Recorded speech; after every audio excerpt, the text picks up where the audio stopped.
how do I know what to spend my time training on when I know there are so many things that I need to prioritize to get better? When there's so much to improve on, how do I know what to start on? How do I know what to prioritize? That's a very good question, which I decided to make a video about. So here you are, YouTubers. Say hi, YouTube chat, because you're going to be in the video as well. And really, this is a much easier question to answer than you might at first glance think it is. Think about it this way. If you're trash at everything, then where do you start? Anywhere you want. If your apartment is a hot mess, where do you start? Anywhere you want. Anywhere that you feel like is the easiest place to start in. If it means picking up trash off the ground, then you start with that. If it means organizing your table because it's a hot mess, then you start with that. If it means taking out trash in the garbage can, then you start there. The benefit about being so trash at the game is that you could literally do anything and you will improve. It's the easiest point in which to improve is when you have so much to learn that learning anything, going in any random direction will lead to gains. It's basically like newbie gains in the gym. You're just showing up to the gym and looking at weights makes you get buff. Technically not, but you know what I'm saying. Effectively, newbie gains are real and they do last for quite a while until they go away when you start to become intermediate. Now, so that's the first part. That's the easy answer to this question. But let's say you're not trash anymore. You're a little bit above trash. You're somewhere between trash and not trash. And you're trying to figure out, all right, now I know a lot of stuff. I don't know a lot of stuff. What do I need to focus on? How do I prioritize my training? I have multiple solutions to this problem, which I will now tell you. The first one, which is easiest, is, first of all, you're recording your matches, I hope. Or hopefully you're looking back at your matches. I hope that too, one or the other, right? So let's say you have those videos. You look back at your match and you look at what did you die to? What killed you? Every time you got hit, what killed you? Keep in mind, you're doing this as a player who's like, I don't know where to prioritize my time. This is how you figure out how to prioritize your time. Review your sets and assess critically and honestly why you lost. Each exchange. And then pick the easiest thing to fix. So let's say you look at a set and you say to yourself, wow, I blocked that negative 15 move, but I never hop kicked to punish them, or I never used my launch punish at negative 15. Because I didn't know I was negative 15, or they were negative 15 there. I didn't know to use my move. I didn't know what my negative 15 launch punisher move was. Or I didn't know my combo for the wall here, or I didn't know my combo for this launch. You hear how I'm going along? These all are coming along of areas in which are very tangible, and you can observe it in your matches. And I am sure, I am positively, confidently sure, if you look at your matches, you will find opportunities to improve either in your combo damage, in your combo utilization, in your combo route changing to get to the wall so that you can get more damage out of wall combo situation, or improving your Oki based off of your combo setup. Granted, this is all focused on combos, right? That's a pretty easy first thing to focus on. Because to be frank, I know a lot of players say defense wins the games. It does, but it doesn't. Defense prevents you from losing the game. You do not win with defense. You have to knock your opponent out. If you are unable to hit your opponent, and when you do land a hit on them, maximally capitalize on that hit so that they are fearful of being touched by you, because if you just graze your arm against them, they're liable to just blow up and explode. That's what you have to do. That's what combos allow you to do. So combos are important. You need to know those things. And if you're looking back at your sets and you're saying to yourself, wow, I could have just killed them with 2 hits, then you should start to do that. You really should start to do that. That's the easiest thing to learn, are combos. Literally, the easiest possible thing you could possibly learn is to do combos. So that's your lowest hanging fruit. Make sure your combos are on point, or at least serviceable. Don't worry about optimizing like 1 extra point of damage. Who cares? At that point, you're not prioritizing the right area, because I'm sure there are other things you could be doing, like getting better at block punishing, that would actually be a better utilization of your time, right? So as you get better, as you prioritize different areas of your game, what you need to prioritize next to maximize your improvement is going to shift and change. So you need to be continually reassessing, okay, I've got better at this thing that I already established I need to work on. All right, now I'm going to review again and see, where am I now? What's my next thing to work on? What you'll likely find, if you've been focusing on combos, like most people do when they start the game, to most players' lament, but I think it's a perfectly fine thing to work on, and they're important. Like you need to get your damage. You don't win by blocking. You have to kill them. It's required. 60s is where damage of your most basic combos should be. Optimized combos should be in the 70s or 80s, if not higher. Right. Well, so this is advice more general. I'm not just talking about Tekken. This is just how do you get good at fighting games as a whole. So that number is hyper specific probably to Tekken, but 60s or 70s, whatever, that number is going to be different for every game.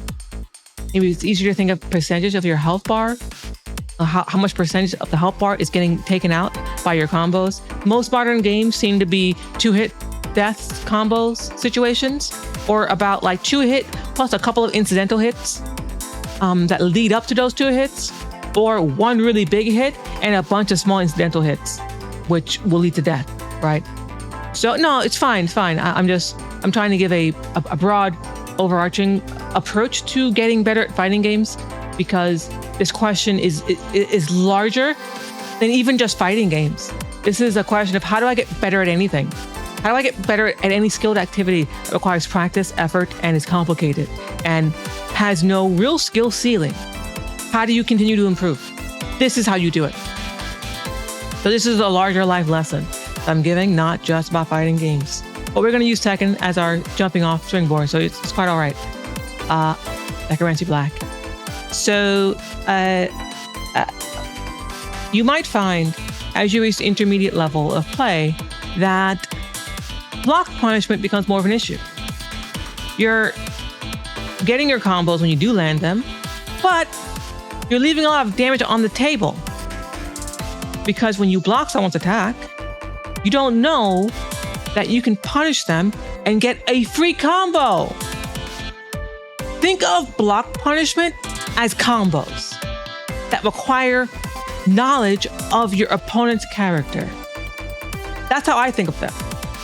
Every time you block someone's move that you could have launched them for it, or you could have just hit them in the face for it with something, those are all effectively combos that you are just dropping. Those are all combos that you have just dropped. You've dropped 7, 15, 20 combos in that round because you didn't punish one of those moves. Think of it that way.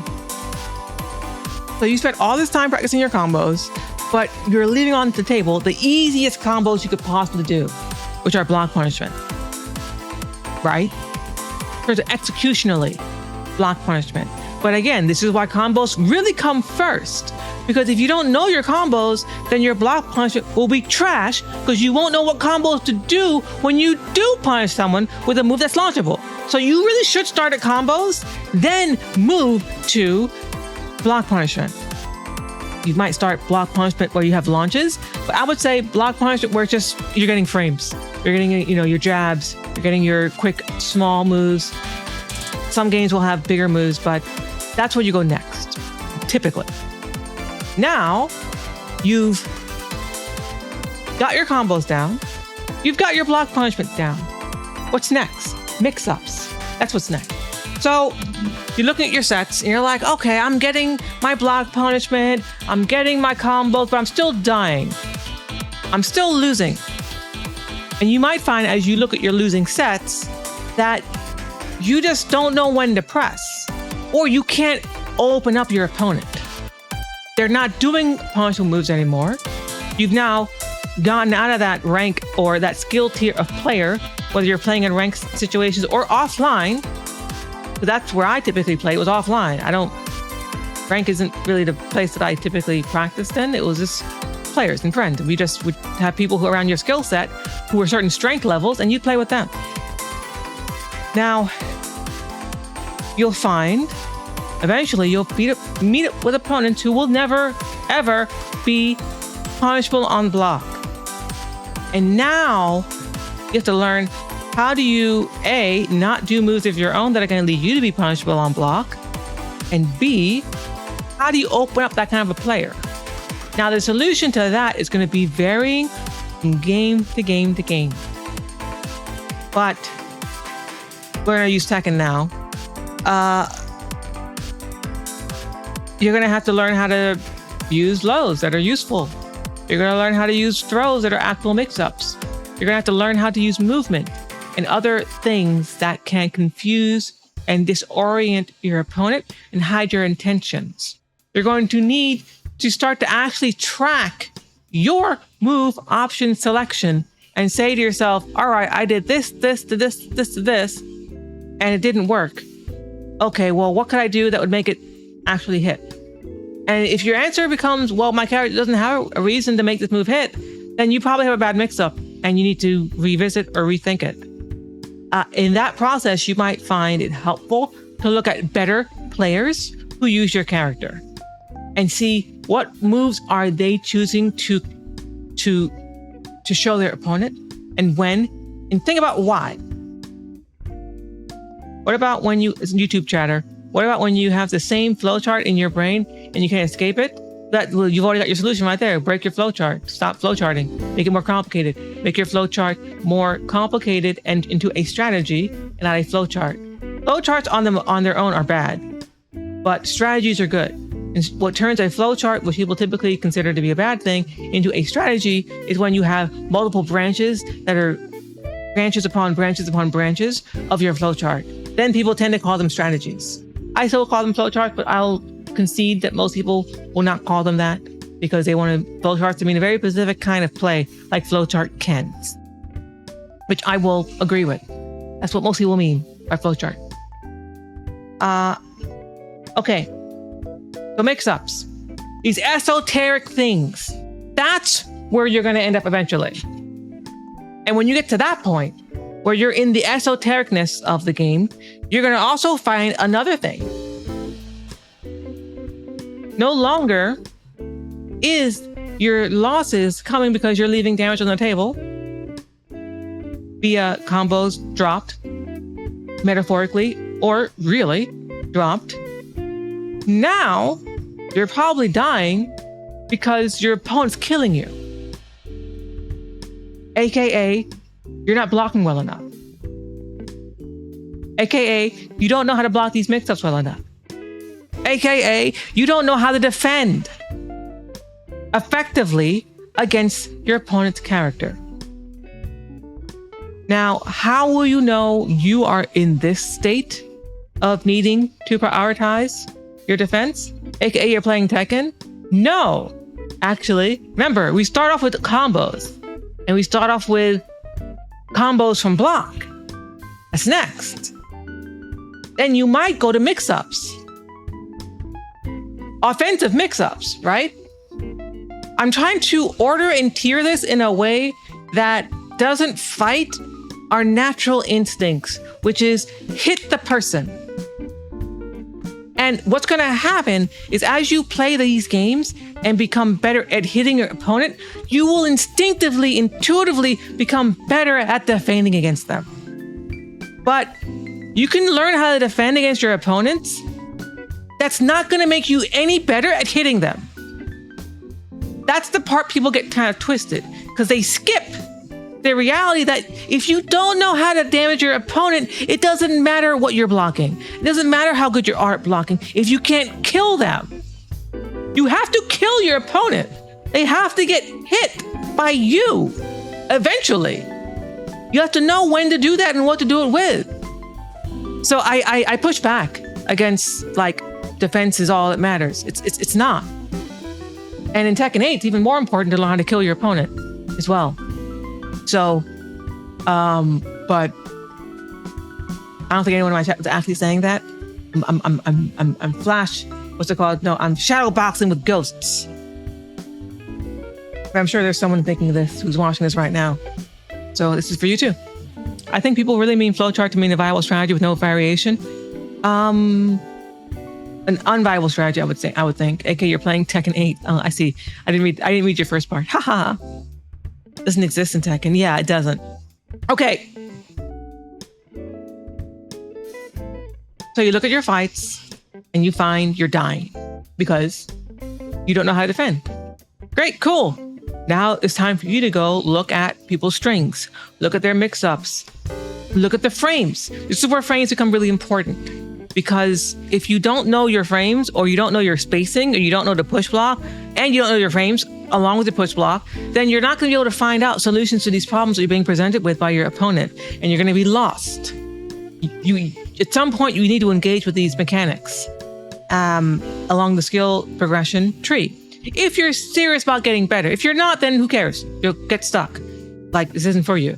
But if you care about getting better, then you're going to have to learn this eventually. Everyone knows this at the higher levels of play in all games. There's no exception. You don't get the higher levels of play without learning this stuff. And it's not fun always to learn it. Sometimes it can be really boring. But some of us, like myself, find it really exhilarating to find the solutions and to like be able to style on your opponent by knowing how to do that. So I would say when you look at your sets and reflect on them honestly, in order to pick the area of priority for you, really, just look at, am I losing because I didn't kill my opponent with a good combo? If that's happening, then do that first. Am I losing because I'm doing good combos, but now I'm losing because I'm blocking moves that are punishable and I'm not punishing them properly, aka I'm dropping free damage, aka I'm dropping combos that could be done for free against my opponent, then focus on that. If you're dying because you don't know how to open your opponent up, and you're getting your block punches when they come, you're getting your combos when they come, but you're not getting hits on your opponent, work on your mix-ups.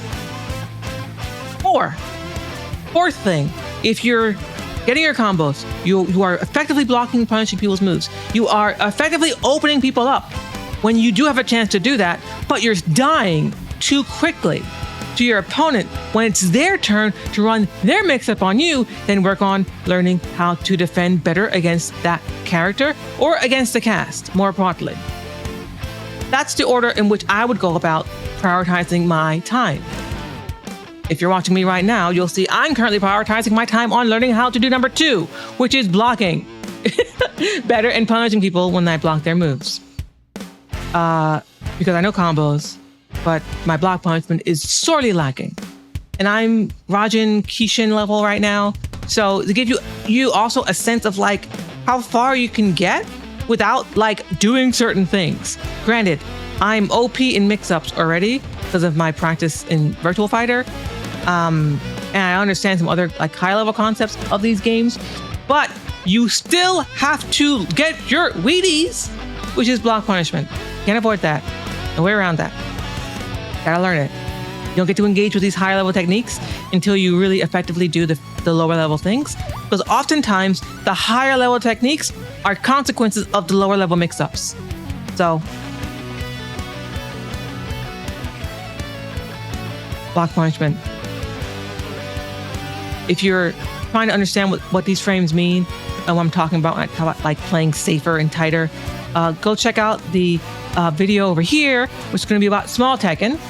And if you're not sure what to watch next, you just kind of got to my stuff here randomly, go over here and check that out, which is going to give you the video that YouTube thinks is most optimal for you.